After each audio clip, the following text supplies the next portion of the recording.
Journée de grève nationale donc ce mercredi avec de nombreuses perturbations. On fait le point sur cette situation avec vous, Anaïs Corbin, à 12h32. Oui, Fanny, une partie du personnel de la STIB participe à la manifestation dont que certains trams, bus et métros ne circulent pas.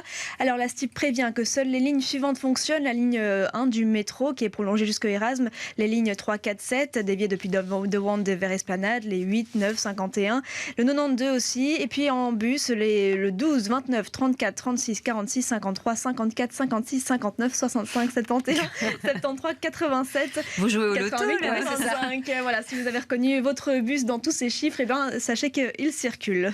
Voilà, mais donc il y a aussi ce cortège qui est dans le centre-ville et qui démarrait de la place de la Monnaie à 10h. Et donc forcément, ce cortège implique des déviations. Oui, selon la police, ils sont environ 14 000 en ce moment à défiler. Alors la manifestation provoque aussi des perturbations sur la circulation de plusieurs lignes de tram et de bus, dont le 71 qui est interrompu entre De Broekère et Porte de Namur, le 65 entre Madoux et Gare Centrale et le 29 entre De Broekère et Madoux. Alors il y a aussi quelques bus de ligne dans notre région. Ils ont publié un avertissement que certains bus ne circulent pas sans préciser les lignes impactées. Le réseau de transport flamand conseille cependant d'utiliser son planificateur d'itinéraire. Et que se passe-t-il dans les rues, sur les routes, avec cette manifestation dans le centre ? La zone de police Bruxelles-Capitale XL conseille d'éviter les secteurs suivants: place de la Monnaie, rue de l'Écuyer, rue d'Arambert, rue de l'Oxum, Mont des Arts, place de l'Albertine. Il y a depuis ce matin des ralentissements dans les tunnels Annicordy, au tunnel Arlois, ainsi qu'au tunnel Cinquantenaire jusqu'au tunnel Lois direction centre, et des ralentissements du tunnel Botanique au tunnel Madoux direction midi. Puis on note aussi des perturbations, Anaïs, dans les airs. Pas de vol vraiment annulé, mais la compagnie aérienne TUI Fly a choisi de dévier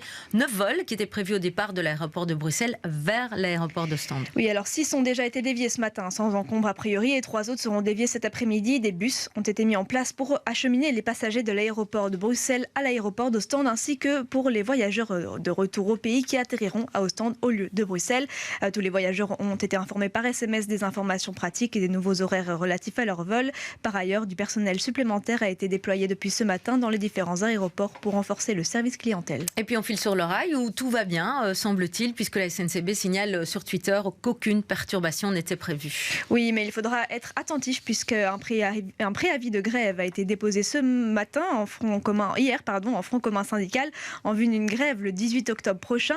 Les cheminots veulent tirer la sonnette d'alarme afin que des mesures urgentes soient prises pour mettre un terme à la détérioration des conditions de travail. Ils demandent davantage de personnel et une amélioration du bien-être. Merci Anaïs Corbin pour tous ces détails concernant les conséquences de cette action nationale qui est en cours en ce moment dans le centre-ville, et on ne peut que vous conseiller d'aller sur notre site internet bx1.be pour avoir plus de détails, notamment sur les bus, les trams et les métros qui circulent en ce moment.